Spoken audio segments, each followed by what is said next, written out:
Usai Wakil Wali Kota Surabaya Armuji bersiteru dengan pemilik perusahaan UD Sentosa Steel, kini Wakil Menteri Tenaga Kerja Immanuel Ebenezer yang dibuat geram oleh pengusaha asal Surabaya Jan Wadiada.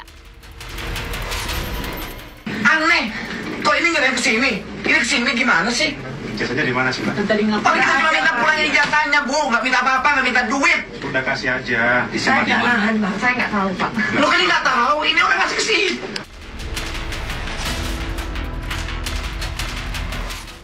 Meski sudah mendatangi gudang dan bertemu langsung dengan pemilik perusahaan, 30 ijazah milik mantan karyawan tak kunjung diberikan. Dari hasil dialog dengan pengusaha Jan Wadiada, serta meminta keterangan dengan para pegawai, terdapat keterangan yang tak sinkron dan berbelit-belit. Selain menemukan fakta tentang dugaan penahanan ijazah, Wamenaker juga menemukan pelanggaran yang lain. Seperti denda bagi pegawai yang melaksanakan sholat Jumat, melakukan penguncian pintu dari luar, dan meminta tebusan untuk pengambilan ijazah.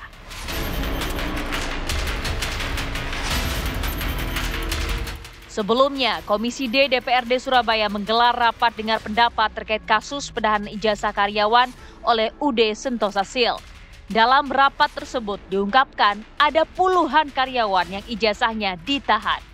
Namun, pengusaha Diana masih saja menyangkal telah menahan ijazah karyawan. Meski mantan karyawan sudah menunjukkan sejumlah bukti penahanan ijazah. Tak juga menemukan titik temu, akhirnya mantan karyawan UD Sentosa Steel melapor ke Mapolres Pelabuhan Tanjung Perak, Surabaya. Wali Kota Surabaya, Eri Cahyadi pun mengawal langsung laporan para mantan pekerja tersebut. Saya memberikan support kepada seluruh pekerja yang bekerja di Surabaya ya, yang terkait dengan apakah itu haknya mereka diambil atau merasa tidak adil dengan haknya mereka, maka salah satunya adalah ijazah. Mereka melaporkan terkait dengan ijazah yang ditahan ataupun hal lainnya. Ternyata ada teman yang kemarin itu teman-teman menggunakan Krisnu dan partner ya. Ada lagi yang teman-teman yang melaporkannya lewat ASR, Aliansi Advokat Surabaya Raya. Ya, saya minta juga lapor, sehingga Surabaya gak gaduh.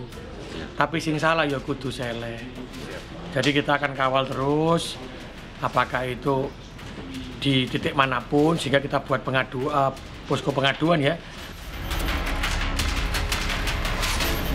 Lantas, apa langkah hukum selanjutnya pemerintah pusat dan daerah setelah perusahaan dinilai tak kooperatif dalam proses pemeriksaan? Dan betulkah selain penahanan ijazah 30 karyawan, perusahaan UD Sentosa Steel juga diduga tidak mengantongi izin?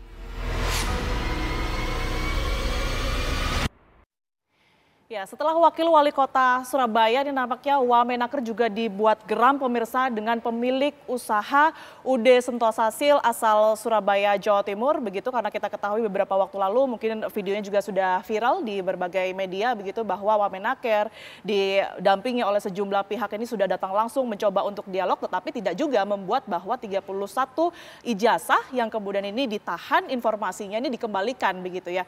Nampak ada ketidaksinkronan begitu informasi antara pemilik usaha dan juga karyawan-karyawan yang sudah ditemui begitu. Lantas seperti apa langkah hukum dari pihak pemerintah pusat maupun juga pemerintah daerah? Kita akan langsung bahas di Apa Kabar Indonesia Malam dengan sejumlah narasumber yang sudah hadir pemirsa. Kita akan langsung sapa Wakil Menteri Ketenagakerjaan Republik Indonesia Bang Immanuel Ebenezer. Terima kasih sudah hadir Bang Noel. Ya Mbak, makasih sama-sama atas undangannya. Baik, kita juga tersambung dengan Wakil Wali Kota Surabaya, Pak Armuji melalui sambungan Zoom. Selamat malam, Pak Armuji. Pak Armuji, sudah bisa dengar suara di studio? Baik. Kita nanti akan tentunya berbincang juga dengan Wakil Wali Kota Surabaya, tapi juga hadir melalui sambungan Zoom Kepala Dinas Ketenagakerjaan Provinsi Jawa Timur, Pak Sigit Prianto. Selamat malam, Pak Sigit. Malam. Mbak Tiara. Baik, terima kasih Sehat atas waktunya semuanya. di Suaranya kecil Apa ini. Kabar Indonesia Malam. Kita Suaranya kecil. Baik, mungkin nanti bisa diperbaiki terlebih dahulu agar terdengar lebih jelas begitu ya oleh tim kami.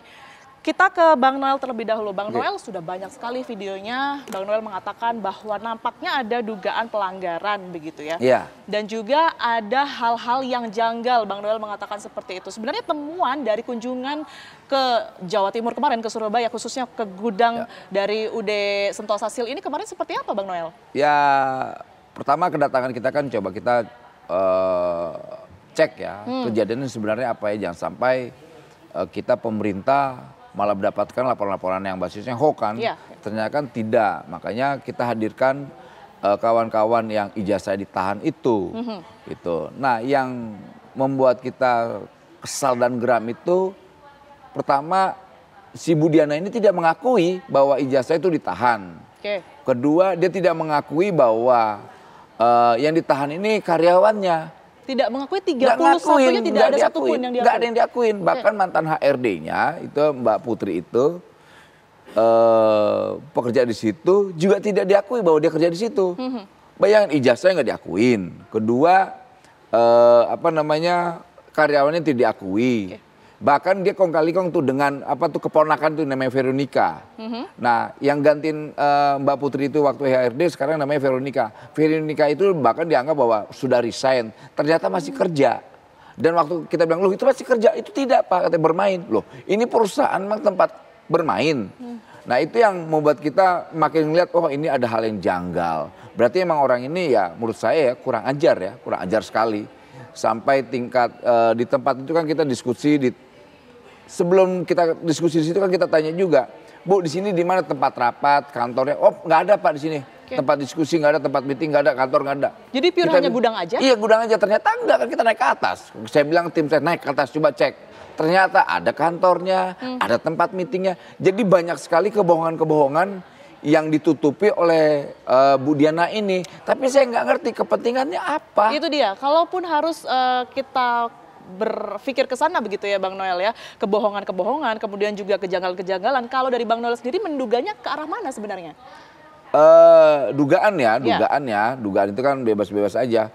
Mungkin ini banyak sekali orang yang ditahan ijazahnya. Kedua, perilaku-perilaku yang menyimpang.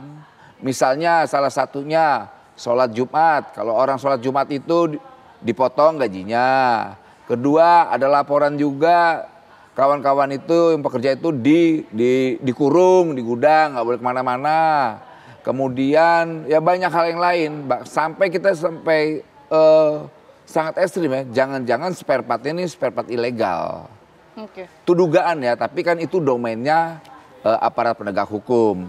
Saat diskusi kemarin kita di ruang meeting itu alot sekali ya. Sampai kita minta, Bu tolonglah pulangin ijazah itu.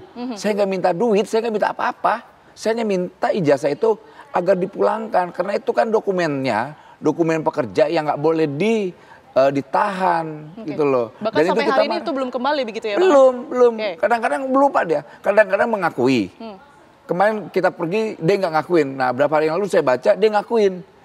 Nah makanya sebenarnya orang gimana, sakit atau apa ya, kayak nggak tahu lah ya. Saya sampai sebetulnya kesal sekali. Saya aja yang hadir di sana aja kesal semua. Polisinya kesal, wawalinya kesal, anggota dewannya kesal. Saya kesal juga. Karena kenapa? Kok dia harus berbohong sampai kita tuh punya niat gini. Kalau seandainya pekerjanya itu punya hutang piutang, ya sudah kita bayarin. Gitu. Yang penting ijazah itu dipulangkan gitu loh. Tapi ini menjadi apa penting ya momen untuk industrial yang lain untuk jangan coba-coba menahan dokumentasi para pencari kerja. Baik, Bang ini Noel. saya kasih peringatan keras di ruang ini ya. Industrial jangan coba-coba menahan yang namanya dokumentasi pencari kerja. Oke, kita nanti akan pidanain. Baik, tentu nanti kita akan ke sana ya, ke aturan-aturan tersebut Bang Noel. Tapi apa indikasi yang menyebutkan mungkin pandangan Bang Noel bahwa memang pemilik usaha atas nama Diana ini berbohong begitu? Bukti apa yang kemudian sudah dikantongi oleh Ada kan, dokumentasi ada lewat visual, apa semua ada semua. Dari dia tidak mengakui bahwa itu karyawannya, kemudian tidak mengakui ijazah ditahan, Sampai dia tidak mengakui bahwa yang namanya siapa tuh Veronica itu bekerja di situ. Resign tanya. Jadi dia mau masang badan, entah apa yang mau dipasang. Orang kita tidak juga, ini kan bukan tindak pidana, bukan tindak apapun. Kita hanya minta agar itu dipulangkan. Nggak lebih dari itu. Akhirnya manjang. Ya sudahlah. Untung aja ada polisi di sana dari Dirkrimum dari Polda. Ya coba ngasih masukan, Pak, sudah katanya. Jangan Bapak nyelesain, biar kita nyelesain kepolisian. Udah. Ya, biar dia berbohongnya itu sama polisi, jajal aja. Polisi kita kan terlatih ngadepin orang yang suka bohong. Baik, menarik tadi statement dari Bang Noel dan juga mungkin sudah tersebar di berbagai informasi begitu ya, bahwa ternyata ada potongan untuk mereka yang akan melangsungkan sholat Jumat. Itu benar-benar adanya dan saat ini karyawan yang masih bekerja di sana masih diberlakukan terus, Bang? Nah, soal itu saya tidak tahu ya, apakah itu berkelanjut atau tidak. Tapi saya yakin karena gini, pas kita sidak ke sana, semua yang kerja di sana satu suara. Tidak tahu, lupa. Tidak tahu, lupa. Semua. Saya panggil, Mbak, coba sini, Mbak. Kayak ada, nih kan kita tahu ya, paham psikologis orang ya. Orang itu lepas atau apa. Dia datang. Ya saya nggak tahu, lupa, pergi. Tak kita, Mbak, sini Mbak. Yang ada kerja di situ. Mbak, ini gimana? Oh, saya nggak tahu, saya lupa. Semua jawabannya orkestrasi sama. Jadi Bu Diana, HRD yang namanya Veronica itu, ya sama. Saya nggak punya wewenang, saya nggak tahu. Mbak, waktu itu kan orang ini, kan waktu itu namanya Mas apa itu ada tuh pencari kerja kita, Mbak kenal nggak sama dia? Kenal. Antas ijazahnya kan dititip di Mbak. Lupa. Cuman jawabannya lupa, nggak inget. Lupa, nggak inget apa-apa. Pokoknya semua bahasa hukum. Sangat nggak kooperatif begitu ya, Sangat Bang, tidak artinya. kooperatif. Sehingga dari pihak pemerintahan juga sulit menggali informasi berkaitan dengan hal itu, atau apalagi mengajak untuk berdialog begitu ya. Nah, makanya kita serahkan kasus ini ke aparat penegak hukum, khususnya kepolisian. Di situ ada Pak Kapolres. Gemes juga Pak Kapolresnya. Baik, gitu. Berkaitan dengan ini Bang Noel, ada juga informasi tebusan ya. Kalau tidak salah nominalnya adalah 2 juta rupiah untuk kemudian ini meminta ijazah tersebut. Apakah dari 31 orang tersebut ini sudah ada yang mencoba untuk menebus dengan nominal 27 juta tersebut? Kalau itu kan informasi ya, itu sifatnya informasi yang kami tidak mau terlalu jauh ke sana. Tapi ketika itu menjadi informasi, biarkan itu aparat penegak hukum menjadi alat bukti. Karena yang di lapangan kita lihat, pokoknya banyak kejanggalan, bohong gitu aja. Sebenarnya bisa jadi alat itu ya, kalau apa ya namanya ya, menghalang-halangi proses penyidikan atau apa kayak gitu-gitulah. Karena nggak korporatif gitu. Kalau saya sih pengennya tuh ditutup tuh UD-nya tuh, usaha dagangnya ditutupnya, disegel lah. Karena informasinya ternyata juga bukan UD ya Bang, ya lebih dari itu bahkan. Iya. Dari itu mah ukuran dan juga kemampuannya. Itu bukan UD, itu mah CV atau PT lah. Karena kan itu alat-alat spare part mobil ya, jangan-jangan gelap gitu atau ilegal atau apa, atau pajaknya kita juga mau ngajak kawan-kawan Dirjen Pajak untuk apa evaluasi itu benar nggak bayar pajaknya gimana tuh. Baik, untuk itu nanti harus diusut begitu ya Bang Noel ya. Tadi adalah apa yang kemudian sudah didapatkan oleh Wamenaker pada saat kunjungan ataupun juga sidak begitu ya kemarin ke Surabaya, Jawa Timur. Kita akan langsung dengar Bang Noel dan juga pemirsa ini bagaimana sebenarnya kesaksian dan juga yang dialami oleh mantan karyawan dari UD Sentosa Sil ini. Sudah bergabung bersama kami Mbak Putri. Nah, ini Mbak Putri betul. Selamat malam Mbak Putri. Dan juga didampingi oleh pihak kuasa hukum ya. Sudah ada Mbak Putri dan juga Pak Krisnu Wahyono. Selamat malam.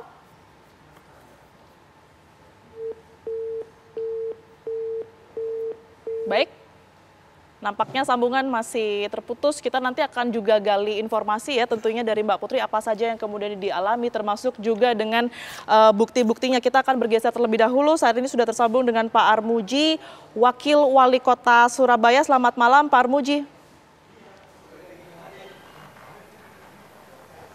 Sudah bisa mendengar suara kami di studio, baik? Baik, Pak Armuji, video Anda yang kemudian ini berada di sisi depan gudang begitu ya, ini viral di media sosial, termasuk pada saat itu Anda sempat dilaporkan, ini menarik perhatian warga tentunya. Ini bagaimana dampaknya hingga saat ini? Karena kan ini sudah masuk ke ranah hukum juga informasinya, Pak Armuji.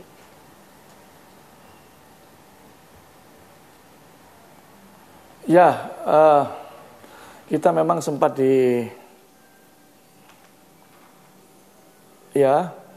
kita sempat dilaporkan di Polda Metro Polda Jawa Timur, tanggal 10 tepatnya ya. Tapi hari Seninnya namanya Bu Diana, mereka datang ke rumah dinas saya, mereka mengakui kesalahannya, apa yang saya lakukan pada saat sidak hari itu bersama korbannya yaitu mantan karyawan si Nila. Mereka sempat mengata-ngatain saya seorang penipu dan segala macamnya.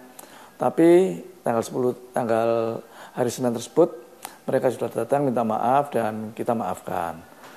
Itu urusan dengan saya. Tapi dengan para korban yang mantan karyawannya, yaitu di depan TV One sekarang ini juga ada namanya Putri dan mantan HRD-nya, mereka telah banyak menceritakan kronologi kepada saya di rumah aspirasi sini. Rumah yang selalu saya menerima laporan-laporan dari warga saya tentang apa saja. Makanya proses hukum di mana para korban ini telah melaporkan kepada kepolisian, dalam hal ini Polres Tanjung Perak, ya tetap berlangsung. Artinya para korban ini pemerintah kota tidak lepas tangan begitu saja, tapi kita dampingi. Kita bergandengan tangan dengan para lawyer yang ada di kota Surabaya, dalam hal ini Peradi, maka apa yang telah dilakukan dan apa yang dialami oleh para korban karyawan mantan UD Sentosasil ini, mereka secara gamblang mengungkapkan satu persatu, mereka menceritakan apa yang mereka alami. Mulai dari mereka yang telah ditahan ijazahnya atau dalam tanda terima mereka disebutkan bahwa telah menerima yaitu surat berharga, dalam hal ini ijazah. Dan bahkan yang tidak ditahan ijazahnya yaitu mereka telah membayar uang sebesar 2 juta rupiah. Begitu juga sampai hampir sekitar ya berbulan-bulan, bahkan mungkin ada yang sampai 1 tahun yang dari Gresik ini, itu mereka meminta ijazahnya hampir putus asa. Karena selalu dijawab dengan namanya Diana ini, bahwa apa yang mereka lakukan itu belum memenuhi apa yang mereka minta. Makanya ijazah tetap ditahan oleh pihak perusahaan UD Sentosasil. Singkat ceritanya seperti itu. Sekarang ini kan sudah ada pelaporan ya yang dilayangkan oleh ke pihak kepolisian begitu. Nah ini apakah terfokus dengan kejadian yang terjadi di lingkup karyawan, artinya ijazah begitu, atau juga pelanggaran administrasi? Karena kami juga mendengar informasi berkaitan dengan pelanggaran administrasi, Pak Armuji. Ini ada informasi bahwa NIB-nya ini tidak ada, kemudian juga TDG-nya ini tidak ada. Konfirmasinya seperti apa, Pak Armuji?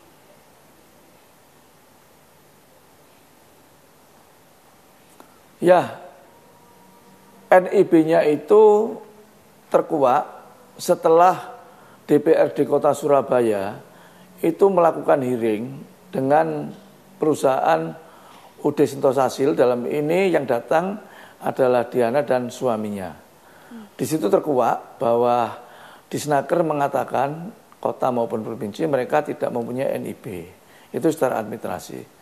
Begitu juga tentang ketenaga kerjaan, di mana Dinasker provinsi ini telah menerima suatu laporan bahwa mereka para mantan karyawan itu cuma digaji per harinya, terakhir kalau nggak salah 80.000, dan itu dibayarkan setiap hari Minggu. Artinya kan sudah tidak memenuhi persyaratan untuk UMK yang ada di kota Surabaya. Pelanggaran-pelanggaran lain indikasinya bahwa perusahaan sebesar itu baru memakai nama usaha dagang. Kalau kita melihat bersama Pak Wamen, gudangnya itu begitu besar. Dan mungkin barang-barang yang ada di sana, yang dikatakan oleh mantan karyawan, yaitu sil. Jadi itu sil itu karet yang untuk mungkin onderdil atau spare part-nya alat-alat berat. Yang dikatakan bahwa di Indonesia itu cuma ada 2 tempat, yaitu UD Sentosasil atau satunya di lain tempat. Itu kita dilapori karyawan seperti itu. Makanya ini Dinasker Kota Surabaya dan Dinasker Provinsi Jawa Timur gentol secara administrasi untuk meneliti daripada kelengkapan yang namanya UD Sentosasil yang ada di Jalan Margomulyo. Itu keterangan-keterangan dari para karyawan banyak bercerita satu persatu apa yang mereka alami, apa yang pernah mereka kerja di sana, dan itu sudah diceritakan juga kepada pihak kepolisian. Baik, tentunya kita akan juga turut menggali ya seperti apa kemudian ini kesaksian dan juga cerita-cerita yang didapatkan, yang dialami oleh para karyawan yang pernah bekerja di sana, termasuk bagaimana awal mula masuk ke UD Sentosasil tersebut, karena kan kita ketahui Ibu Diana selaku pemilik ini biasanya pastinya akan mengetahui persis siapa-siapa karyawannya dan juga mungkin barangkali menginterview secara langsung. Itu yang nanti juga kita akan cari tahu bersama dengan Mbak Putri yang sudah bergabung bersama kami, tapi usai jeda pemirsa kami akan kembali untuk Anda.